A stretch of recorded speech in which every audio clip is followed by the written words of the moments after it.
마가복음 1장 1절 말씀을 함께 합독하겠습니다. 하나님의 아들 예수 그리스도 복음의 시작이라. 아멘.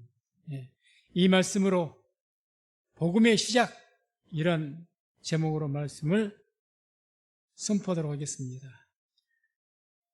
자, 우리 좌우에 오늘은 성탄절입니다. 우리 서로 인사하겠습니다. 예수님의 탄생을 축하합니다.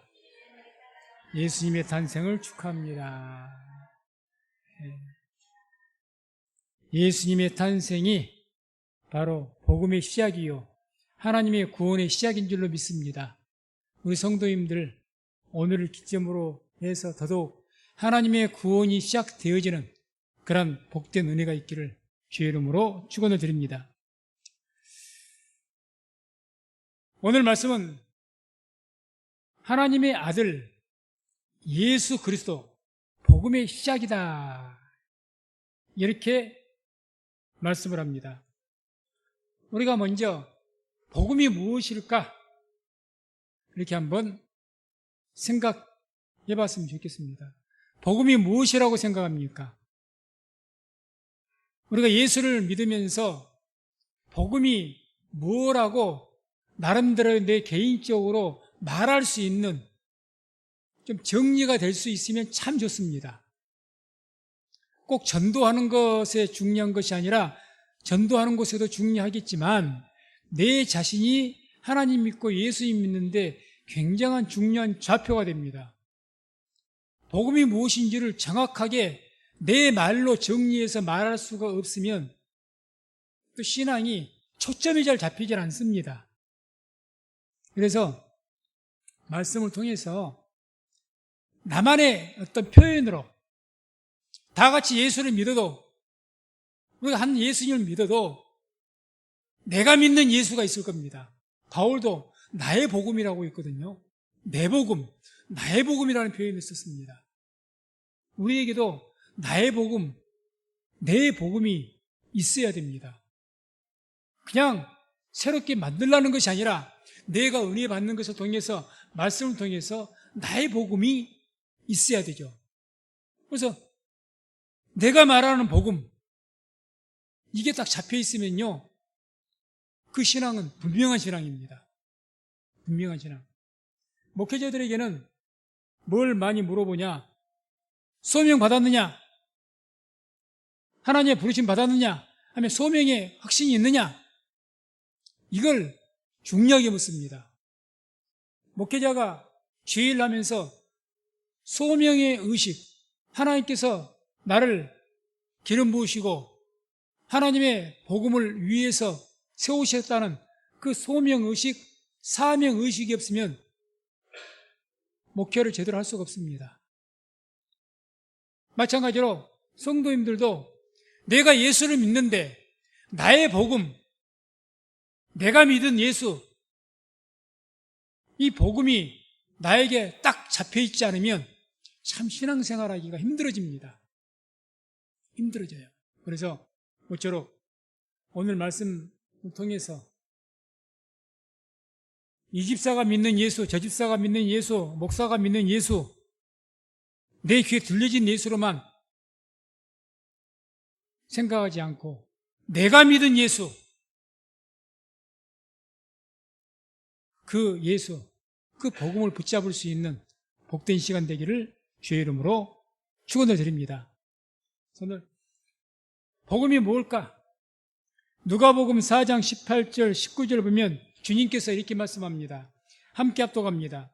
주의 성령이 내게 임하셨으니 이는 가난한 자에게 복음을 전하게 하시려고 내게 기름을 부으시고 나를 보내사 포로된 자에게 자유를, 눈먼 자에게 다시 보게 함을 전파하며 눌린 자를 자유케 하고 주의 은혜의 해를 전파하게 하여 하심이라 하였더라. 아멘. 한마디로 복음이 뭔가? 우리를 자유케 해준다는 소식입니다. 우리 무엇을 어디에서 자유케 해준다는 것이냐?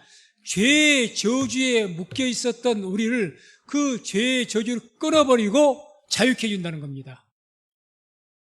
그래서 복음은 죄의 저주를 끊어버렸다는 해방의 소식입니다. 우리나라가 일제압제 있었다가 36년 만에 해방을 했습니다. 그게 8.15 광복절입니다.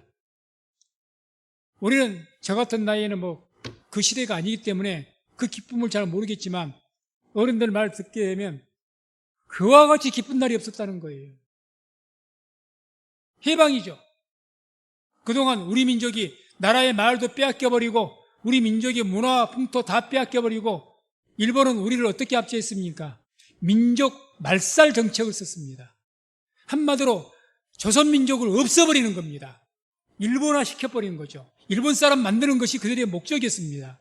그러다 보니 말을 빼앗아 세계 어느 나라도요, 다른 나라를 지배하면서 영국도 세계를 지배했었고 다른 나라들도 많이 세계를 지배했지만 일본같이 간악한 나라는 없습니다. 그 나라 말 빼앗지 않거든요. 로마가 그렇지 않았습니다. 세계를 제패해도요, 그 나라의 민족 문화 인정해 줬습니다.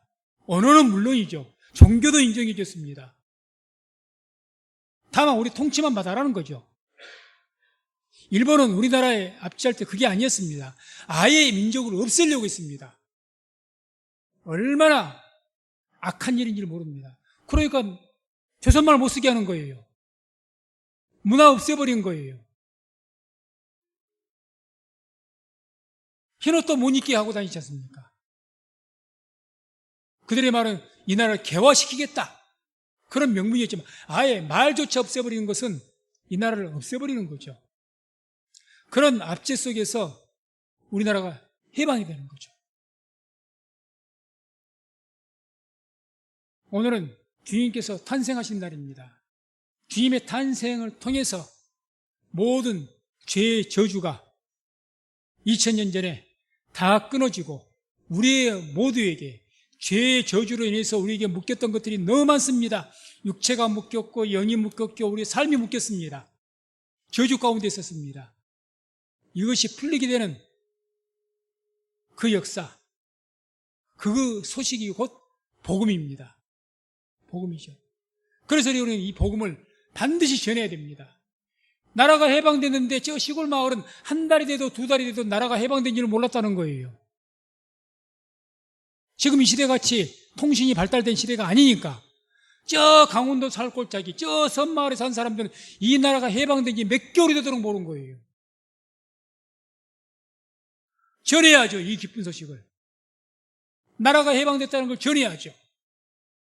그처럼 우리에게 복음이라는 것은 우리가 죄의 저주 가운데 묶여 있는데 그 모든 죄주에서 해방되어졌다는 소식이 곧 기쁜 소식이요 복음인 줄로 믿습니다.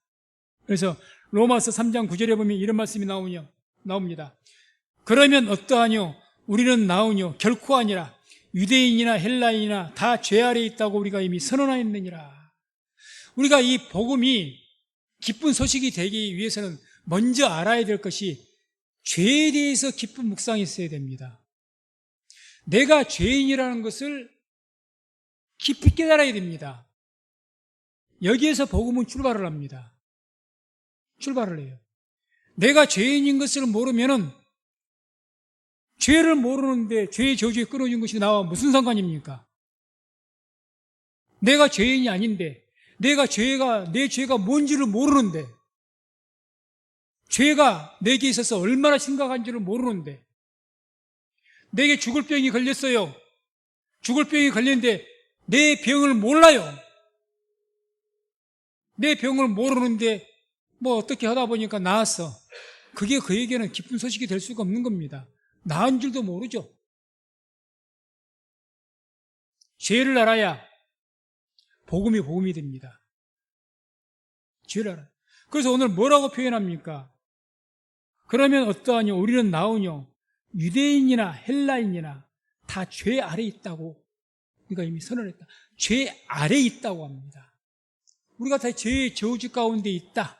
이 죄 아래 있다는 것, 그걸 조금 표현한다면 우리는 죄로 인해서 죄의 종이 되어서 스스로 구원받을 수 없는 상태에 있다는 이야기입니다. 저는 이 죄의 종에 대해서 설명할 때 즐겨 사용하는 한 예와 내용이 있습니다. 그게 곧 올감입니다. 산에 짐승을 잡기 위해서 올가미를 설치합니다. 덫이죠, 덫. 토끼나 노루나 짐승을 잡기 위해서. 그래서 철사 같은 걸로 올가미를 만들어서 이렇게 설치를 해놓습니다. 그러다가 짐승들이 가다가 모르고 올가미에 딱 걸리는 거예요. 그러면 발에도 걸리고 목에도 걸리고, 그런데 딱 묶여갖고 이게 올가미가 딱 걸리게 되면 이제 딱 걸리는 순간 이게 쪼여오기 때문에 이제 점점 쪼여오죠. 철사로 돼서 짐승의 힘으로 못 끊습니다. 사람의 힘으로도 못 끊어요. 쪼여옵니다. 그래서 짐승이 괴로우니까 올가미가 조여와서 자기 살을 파고들고 피가 나니까 고통스러우니까 거기에 빠져나가 나름대로 더 발악을 합니다. 이리저리 막 뛰려고 합니다. 그러면 그럴수록 어떻게 됩니까? 올가미는 그 피부 속에 살 속에 깊이 파고 들어갑니다. 결국 그러다 피 흘려서 죽습니다. 올가미 한번 걸리면 어떤 짐승도 살아날 수가 없습니다. 스스로 못 구원합니다. 누군가 구원해 줘야 됩니다. 죄의 덫이 그렇습니다. 내가 죄의 덫에 걸렸어요, 이미. 그러면 우리는 내가 잘해서, 내가 선을 행해서, 내가 착한 일을 해서 내가 죄 문제를 해결해 보겠다. 아니요. 올가미가 점점 더 그 짐승의 살 속에 깊이 파고든 것처럼 더 쪼여듭니다. 더 쪼여들어요. 스스로 힘으로는 구원받을 수 없는 상태. 이게 죄 아래에 있는 상태라는 거예요. 이걸 먼저 우리가 알아야 됩니다. 그래서 우리가 죄 아래에 있기 때문에 죄 아래에 있다면 반드시 따라오는 것이 뭡니까? 죄의 저주요. 죄의 저주라는 것은 각종 삶의 고통, 결과적으로는 영벌이지만 이 땅의 삶에서는 가난, 질병, 각종 고통을 말합니다. 저주기 때문에. 그래서 죄의 이 문제가 해결되지 않고는, 죄의 올가미가 풀어지지 않고는 우리에게 행복은 없습니다. 그런데 복음이 어떤 소식입니까? 주님께서 이것을 끊어주셨다는 거예요. 우리가 못 끊으니까. 너는 해방되었어. 그동안 죄의 올가미 속에서 내가 갇혀서 살았는데, 그리고 결국 몸부림을 치다가 교통 가운데서 죄의 저주 가운데 살다가 죽게 돼 있는데, 이제 이것이 끊어졌다는 이야기입니다. 이것이 복음입니다. 그래서 이런 구원을 우리에게 베푸시기 위해서 이 땅에 오신 분이 예수님입니다. 그래서 마태복음 1장 21절에 우리가 너무나도 잘 아는 말씀입니다. 아들을 낳으리니 이름을 예수라 하라. 그는 자기 백성을 저희 죄에서 구원할 자이심이라. 예수님의 이름의 뜻이 자기 백성을 저희 죄에서 구원할 자입니다. 우리를 구원할 자는 어디에서요? 죄에서 구원할 자라는 거죠. 죄에서. 그래서 우리는 예수를 믿는 이유가 왜 믿습니까? 그 믿는 이유는 이러한 죄의 저주에서 구원받기 위해서 예수를 믿습니다. 우리 자신부터가 예수를 잘 믿기 위해서 먼저 깨달아야 될 것은 내가 죄인이었구나. 내가 죄인이구나. 이 죄 아래 있어서 죄의 올가미에 걸려서 평생 이 땅에서 고생을 하다가 영원한 형벌을 받을 수밖에 없는 내가, 예수께서 나를 위해서 죽으심을 통해서 내가 구원받았구나. 이것이 우리에게 깊이 와 닿아야 됩니다. 그래야 비로소 우리의 삶 가운데 복음이 시작됩니다. 하나님의 구원의 역사가 시작되는 거예요. 이런 온전한 믿음이 없으면요, 예수 믿는 것도 잘못하면 그냥 종교생활입니다. 종교인이 되는 거예요. 교회를 누구든지 왔다 갔다 할 수 있죠. 누가 막는 것도 아니고, 오시면 어느 교회든지 대환영인데, 그분이 어떤 분이든지, 우리 교회도 마찬가지죠. 어떤 분이 오는들 누가 환영하지 않겠습니까? 그냥 어서 오십시오. 웰컴. 누가 막습니까? 누구든지 교회는 나갈 수가 있고 이렇게 예배를 드릴 수 있습니다. 그렇다고 해서 주님 말씀처럼 주님께서 청한 자는 많되 택함을 입은 자, 구원받은 자는 적으니라. 말씀하신 것처럼 이 땅에 수십억의 인구가 예수를 믿습니다. 그렇다고 해서 그들이 다 복음의 진리를 깨닫고 복음을 통해서 예수를 다 만났느냐? 그렇게 보장을 못하는 겁니다. 때문에 예수를 알지 못하면 성탄절의 의미도 퇴색이 됩니다. 하나의 축제로, 하나의 연말의 행사로 끝납니다. 그러나 복음을 확실하게 알면 그때부터 진실로 우리가 예수님의 탄생 성탄절이 의미 있게 와닿습니다. 그래서 오늘 성탄절을 계기로 해서 우리 모든 성도님들, 이 성탄절이 주님께서, 하나님께서 우리의 모든 죄의 저주를 끊어버리시고 우리를 자유케 하신 하나님의 구원의 시작의 때가 되기를 주의 이름으로 축원을 드립니다. 그래서 성탄절의 의미를 우리가 깊이 생각을 해봐야 되죠. 이 성탄절이라는 것은 하나님의 구원의 계획의 시작입니다. 구원의 계획의 시작. 하나님께서는 우리를 사랑하시기 때문에 우리를 창조하시고 우리 진흙을 빚어서 창조하시고 그 코에 생기를 불어넣어서 우리를 만드시고 그 이후로부터 하나님이시니까 이미 우리가 아담을 통해서 범죄하고 그 삶을 모든 것을 아셨을 겁니다. 성경에 이런 말씀이 나오죠. 하나님 앞에는 하루가 천년 같고 천년이 하루와 같다. 이게 무슨 말씀이죠? 우리는 3차원의 공간에 살기 때문에 시 공간에 제한을 받고 삽니다. 그래서 3차원 공간에 살기 때문에 시간이 이르면 늙을 수밖에 없는 거예요. 이게 3차원의 공간입니다. 그러나 3차원을 떠난 4차원, 하나님의 세계는 무한대의 차원이죠.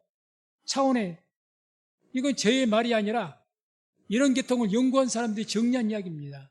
그래서 4차원인데 시 공간을 초월합니다. 거기에는 시간이라는 게 없으니 늙음이 없어요. 우리가 말하는 영생, 하나님은 하루가 천년 같고 천년이 하루 같다. 시 공간이 우리의 개념하고 다릅니다. 없어요. 영원한 세계입니다. 그야말로 영원한 세계죠. 그런 그 하나님께서 우리를 이미 모든 것을 하시고 우리를 구원하기 위해서 과거, 현재, 미래에 우리가 있지만 하나님 앞에서는 영원한 현재입니다. 그 하나님께서 우리 모든 것을 하시고 구원하기 위해서 계획을 하셨습니다.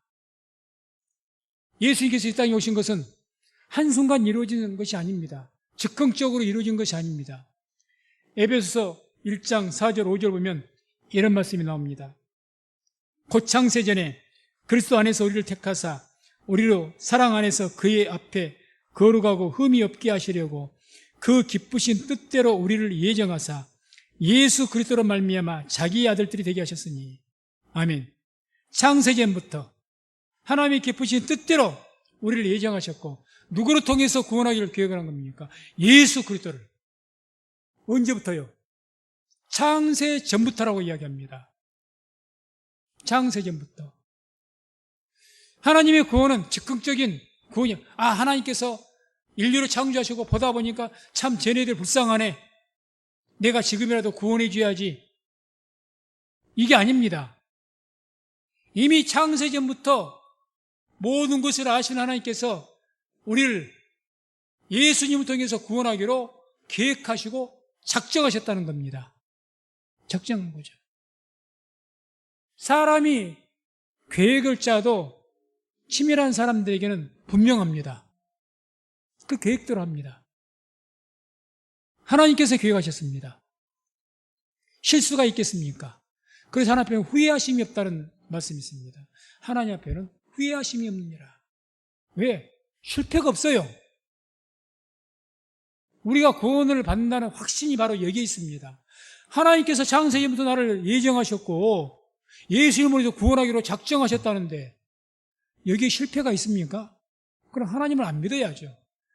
그런 중요한 계획을 실패하시고 실수했다? 그런 하나님을 어떻게 믿습니까? 하나님께서 계획하시고 작정하시기 때문에 우리의 구원은 확실한 줄로 믿습니다. 우리의 구원은 우리에게 달린 것이 아니에요. 올가면서 말씀드렸지 않습니까? 내 힘으로 구원 못 받습니다. 그걸 하나님께서 너무 잘하십니다. 너무 잘하셔요. 그래서 요한복음 5장 39절 보면 이런 말씀이 나옵니다. 함께 말씀을 합독합니다. 너희가 성경에서 영생을 얻는 줄 생각하고 성경을 상고하거니와 이 성경이 곧 내게 대하여 증거하는 것이로다. 아멘. 성경, 이때 예수님께서 말씀하신 성경은 특별히 어떤 성경을 말할까요? 구약 성경을 말합니다. 이때는 신약 성경이 없었습니다.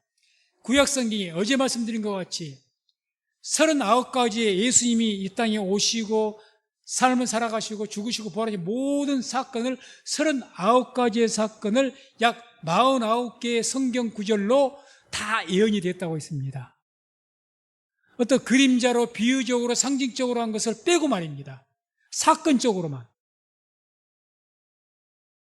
그러니 주님께서 하신 말씀이 뭐라고 하신 겁니까? 너희가 본 성경, 구약 성경이 너희가 왜 이 성경을 읽느냐? 영성을 얻기 위해서 그걸 성경을 보는 것 아니냐? 그리고 하나님 믿는 것 아니겠느냐? 그런데 이 성경이 곧 뭐에 대해서 증거하는 거라고요? 이 구약 성경이 예수님에 대해서 증거하는 거랍니다. 예수님에 대해서. 복음에 대해서 증거한 거란 말입니다. 복음에 대해서. 그래서 우리가 성경을 보면 아브라함이 이삭을 바친 사건이라든지 그게 뭘 의미합니까? 아브라함은 하나님을 상징을 하고 이삭은 예수님을 상징한 겁니다. 예수님을. 모세가 홍해를 가르고 이스라엘을 구원한 사건. 모세가 누구를 예표합니까? 예수님을 예표합니다. 또 광야 가운데서 백성들에게 만나를 먹이시고 그게 예수님을 통해서 오병이의 사건으로 완성이 됐지만 다 예수님께서 행하실 일들을 말합니다. 반석에서 생수가 나는 것, 그 반석이 누구를 의미합니까? 예수 그리스도를 이야기한다고 성경에서 말하지 않습니까? 유월절 사건, 어린 양, 예수님을 상징합니다. 구약 성경이 온통 우리가 예수님을 초점으로 해서 보고 복음으로 그 눈으로 우리가 보게 되면 다 예수님을 이야기합니다. 그러니 예수님께서 뭐라고 한 겁니까? 너희가 지금 구약 성경 보고 영성을 이렇게 그냥 율법을 지키고 율법 하면서 그러는데 그게 율법에 대해서 하고자 하는 이야기가 아니라 성경의 그 목적은 바로 예수님을 증거하기 위해서 기록된 것이라는 거죠.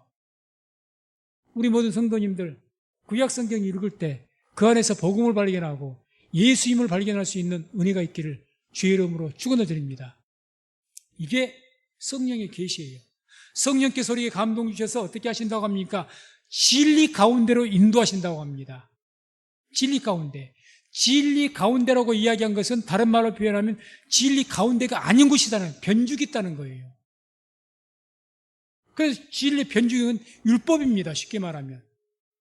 삶의 도덕이에요. 그래서 진리 가운데는 복음을 의미합니다. 복음. 그 가운데로. 그래서 성경 오늘날 들을 때 말씀을 듣고 성경 우리가 볼 때도 뭐가 성령을 통해서 계시의 영이 열려야 될 줄로 믿습니다.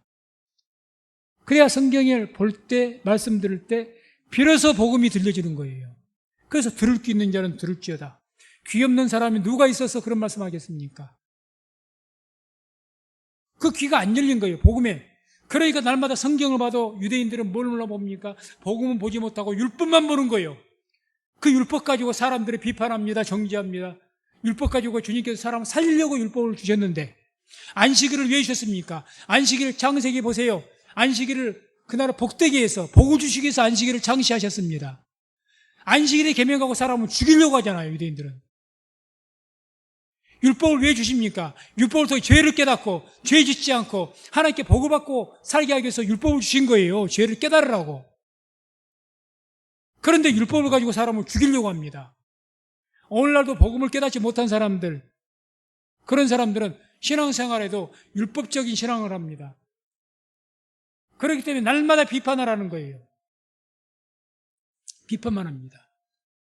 비판만 하는 사람들에게는 항상 그것만 또 보입니다. 사람이 참 묘합니다. 묘해요. 그러나 계시의 영임에서 복음의 그 눈이 열리기 시작하면요, 모든 것이 복음이요, 모든 것이 은혜가 됩니다. 이번 성탄절이 우리 성도님들에게 내가 무엇을 듣든지 무엇을 보든지 다 복음이요, 하나님의 은혜요, 이렇게 되어지는, 이게 구원의 시작입니다. 그런 구원의 시작의 때가 되기를 주의 이름으로 축원을 드립니다. 그래서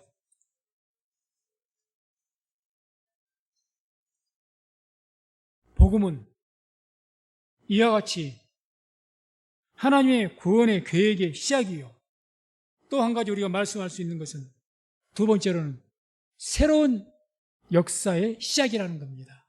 새로운 역사의 시작입니다.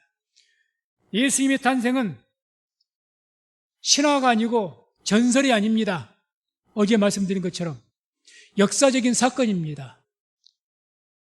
믿든지 안 믿든지 다 지금 어떤 달력을 쓰고 있습니까?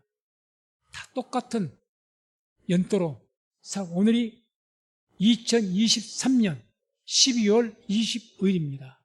이것을 영어로 말하면 AD 2023년 서기, 그렇게 말하죠. AD 이전을 BC, 기원전이라고 합니다. 예수님을 기준으로 해서요, 인류의 새로운 시작이 열렸습니다. 새로운 시작이. 그래서 BC란 말은 Before Christ, 그리스도의 이전 시대, 기원전으로 이야기합니다. 기원전. 그리고 예수님을 통해서 시작된 때, AD, 이것은 이제 영어로 하지 않고 라틴어로 합니다. 아노 도미니, 주님 이후라는 겁니다. 주 이후. 이렇게 지금 온 세계가 원하든지 원치 않든지 저 공산국가 세계에서도 똑같이 사용하고 있는 달력입니다. 인류의 새로운 시작입니다. 새로운 시작이죠. 그래서 비포 크라이스트, BC 기원전, 그때는 그리스도 이전의 시대, 다시 말해서 율법의 시대라는 겁니다. 은혜의 시대가 아닙니다. 아노 도미니, 주님이 오신 이후의 시대는 복음의 시대요, 은혜의 시대입니다. 이게 인류 역사의 갈림길입니다. 갈림길. 우리는 지금 은혜의 시대를 살고 있습니다. 그래서 예수님의 탄생은 하나님의 은혜의 시대를 여는 시작입니다. 그래서 하나님의 아들 예수 그리스도, 복음의 시작이다, 이렇게 말씀한 겁니다. 복음의 시작.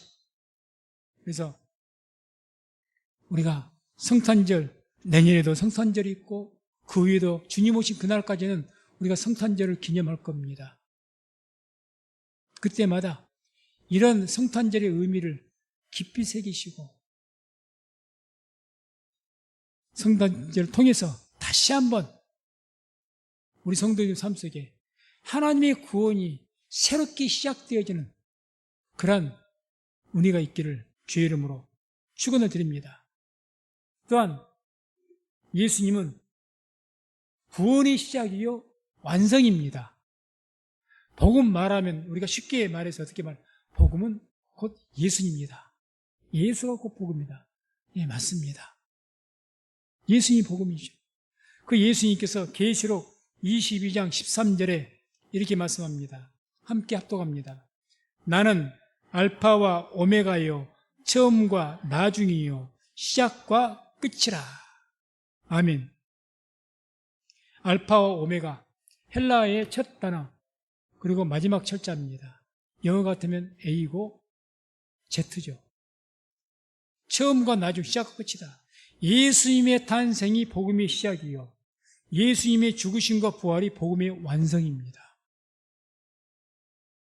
그래서 나는 알파와 오메가다. 처음과 나중, 뭐의 시작이고 뭐의 완성이라는 겁니까? 복음의 시작이요, 완성이라는 거예요. 주님께서 말씀이 육신이 되셔서 이 땅에 탄생하신 것이 복음의 시작입니다. 그리고 주님께서 이 땅에서 죽으시고 부활하신 것이 곧 복음의 완성입니다. 그래서 주님께서는 나는 알파와 오메가라고 말씀한 겁니다. 바로 오늘이 복음의 시작되는 날입니다.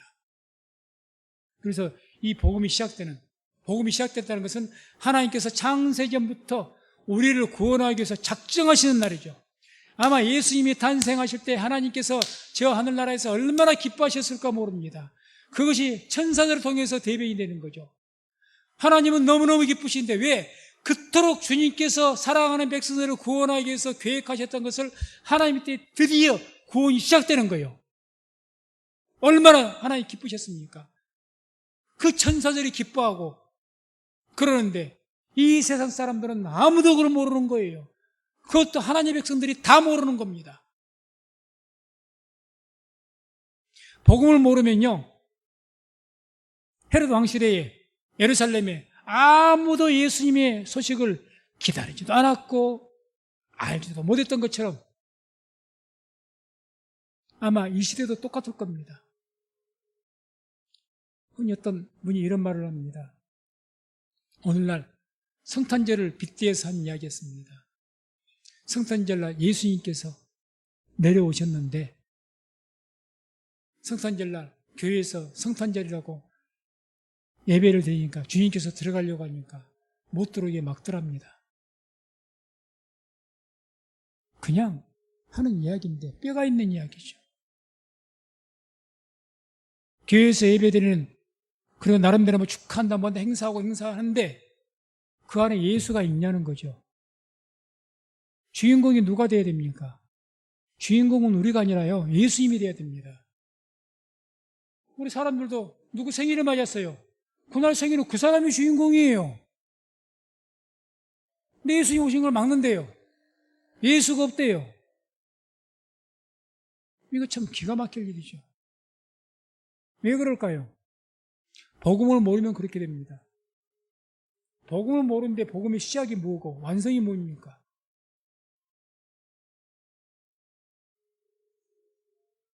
그래서 천사가 누가복음 2장 10절 11절을 보면 이렇게 소식을 전합니다. 천사가 이르되 무서워 말라, 보라 내가 온 백성에게 미칠 큰 기쁨의 좋은 소식을 너희에게 전하노라. 오늘날 다윗의 동네에 너희를 위하여 구주가 나셨으니 곧 그리스도 주시니라. 온 백성에게 미칠 큰 기쁨의 좋은 소식, 그냥 기쁨이 아니고요, 큰 기쁨의 좋은 소식이죠. 그저 내가 오늘 그냥 세상 말로 대박이 터져서 오늘 막 많은 돈을 벌었고 갑자기 큰 부자가 됐고 이 정도의 기쁨을 말하는 게 아닙니다. 우리의 온 영혼을, 우리의 온 인생을 뒤바꿔버릴 만한 그런 큰 기쁨의 소식이 예수님의 탄생의 소식입니다. 그래서 우리에게 예수님의 탄생의 소식이, 이 성탄절이 이와 같이 큰 기쁨의 소식이 될 수 있는 은혜가 있기를 주의 이름으로 축원을 드립니다. 그래서 정말 오늘을 기점으로 해서, 성탄절을 기점으로 해서 항상 우리 삶 속에 주님의 탄생의 소식이, 복음이 큰 기쁨의 좋은 소식으로 들려줄 수 있는 복된 그런 성탄절 되시기를 주의 이름으로 축원을 드립니다.